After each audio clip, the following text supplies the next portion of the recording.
आप सबने अश्लील ग्रोवर के बारे में तो सुना ही होगा। भारत के पे के मैनेजिंग डायरेक्टर थे और उसके अलावा शार्क टैंक पे भी आए थे। आपको पता है जब उन्होंने ग्रोफर्स ज्वाइन किया था तब क्या हुआ था? पहले दिन जब उन्होंने ग्रोफर्स ज्वाइन किया ना, तो उन्हें एक स्क्रीन पे आया कि आपको एंटीसिपेटरी बेल के लिए जो है एप्लीकेशन देनी है। तो उन्हें समझ नहीं, उन्हें लगा कि यार मैं इतनी अच्छी जॉब छोड़ के मैं ग्रोफर्स को ज्वाइन कर रहा हूँ और ये एंटीसिपेटरी बेल का ये क्या चक्कर है। तो फिर उन्होंने उस चीज़ को अवॉइड किया शुरू में, लेकिन अब जब भी फंडिंग का राउंड होता था परेशान होते थे। हर बार जो है इन्वेस्टर्स को बताना पड़ता था कि क्या मैटर है, क्या मैटर है। मैटर कुछ इस तरीके से था कि जब उन्होंने कंपनी शुरू करी थी तो उन्होंने वहाँ के जो लोकल वेंडर्स हैं उनके साथ टाई अप किया हुआ था। मैंने मान लीजिए जो है मुझे सब्जी लेनी है, ठीक है, मैंने ग्रोफर्स पे ऑर्डर किया। ग्रोफर्स ने वहाँ के पास के किसी किराना स्टोर वाले से कांटेक्ट कर लिया और वहाँ से जो है सामान लेके मुझे पहुँचा दिया, और बीच में ग्रोफर्स का कमीशन हो गया, जो दुकानदार है उसका भी फ़ायदा हो गया। उस दिन हुआ क्या था, ये केस क्यों हुआ? एक्चुअली में हुआ यूँ था कि जब ग्रोफर्स कंपनी शुरू हुई तो वहीं पे कपूर जी थे दिल्ली में, उनके साथ जो है उन्होंने टाई अप किया। उनका एक बड़ा सा किराना का स्टोर था। एक दिन कपूर जी ने सोचा कि पता नहीं ये कंपनी सही से काम कर रही है कि नहीं कर रही है, फ्रॉड है कि नहीं है, तो उन्होंने खुद ही जो है ऑर्डर प्लेस किया।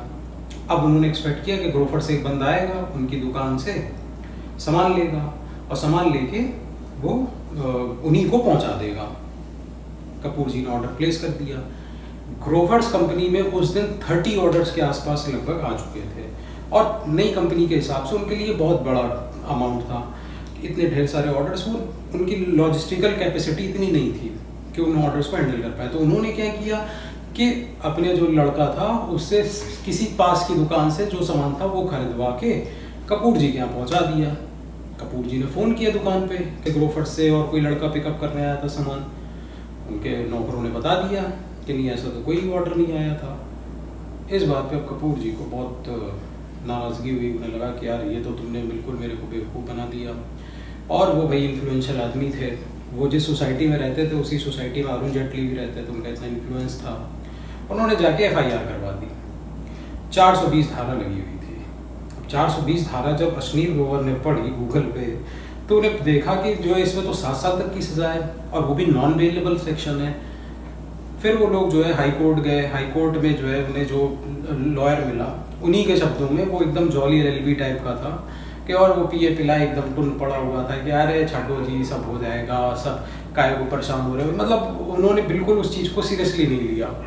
हाई कोर्ट में वो केस हार भी गए।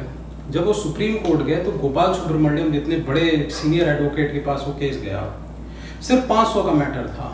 सुन के वो बहुत हंसे कि यार 500 के मैटर पे आप इतना इतना फीस पे कर रहे हो। हाई कोर्ट के वकील की फीस जो है 2.5 लाख रुपए पर हियरिंग की आपने दी। खैर फिर उसके बाद वो केस सुप्रीम कोर्ट पहुंचा। उस समय जो है वहाँ पे जस्टिस कहर सिंह थे, जो आगे चल के चीफ जस्टिस ऑफ इंडिया भी बने, और वो जो है एक पे एक फाइल फेंके जा रहे थे। 14वें नंबर पे इनका केस लगा हुआ था।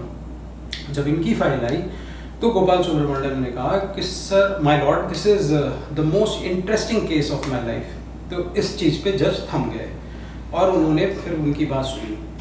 फाइनली हुआ क्या, गोपाल सुब्रमण्यम ने कहा कि सर जो ये 420 का केस होता है इसमें कोई प्रॉपर्टी है जो आप एक ओनर जो है वो किसी और को ना दे, लेकिन यहाँ पे प्रॉपर्टी कहाँ है? प्रॉपर्टी तो वो फल और सब्जी थी, वो तो ख़त्म हो चुके थे। तो जब पुलिस के पास प्रॉपर्टी ही नहीं थी तो फिर ये केस सस्टेन नहीं करता है। इस बेसिस पे उन्होंने इस टेक्निकल ग्राउंड पे जो है उस FIR को क्वैश करवाया था। तो कहने का मतलब ये है कि जब आप किसी भी नई जगह पे जाते हैं ना तो बहुत से नए नए चैलेंजेस मिलते हैं। वर्क जो है वो इतना डायनेमिक इन नेचर होता है कि आपको पता ही नहीं होता है कि कब क्या प्रॉब्लम आपके सामने आ जाए। और एक और लेसन ये मिलता है कि आप जब भी कोई काम करें उसमें कोई शॉर्टकट ना ढूंढें। ग्रोफर्स कंपनी ने उस दिन सिर्फ एक छोटा सा शॉर्टकट ढूंढा कि एक जो ऑर्डर आया था 500 रुपये का था, उन्हें लगा कि कोई पड़ोस की दुकान से हम खरीद के और कस्टमर तक पहुंचा देंगे। और वो जो 500 रुपये था वो इतना बड़ा नासूर बन गया कि बाद में उन्हें जब इन्वेस्टर्स के सामने प्रेजेंटेशन देते थे तब उन्हें ये पूरा एक्सप्लेन करना पड़ता था कि केस क्या है। उस 500 ने उनके लाखों रुपए कंपनी के बर्बाद किए। तो इसलिए लाइफ में कभी भी शॉर्टकट्स नहीं लेने चाहिए। और दूसरी चीज़, अगर कभी कोई चैलेंज आ भी गया है तो उसको फिर आपको फेस करना है। अब आपको ये नहीं सोचना है कि यार मुझे तो लीगल जार्गन्स नहीं आते हैं, मुझे तो टेक्निकल्स नहीं आते हैं, तो अब मैं इससे भाग लूँगा। वो चीज़ कभी नहीं पॉसिबल है। तो यही एक जो है मैसेज मैं आपको ये अश्नीर ग्रोवर की लाइफ में जो हुआ था वो कन्वे करना चाहता हूँ। Thank you so much.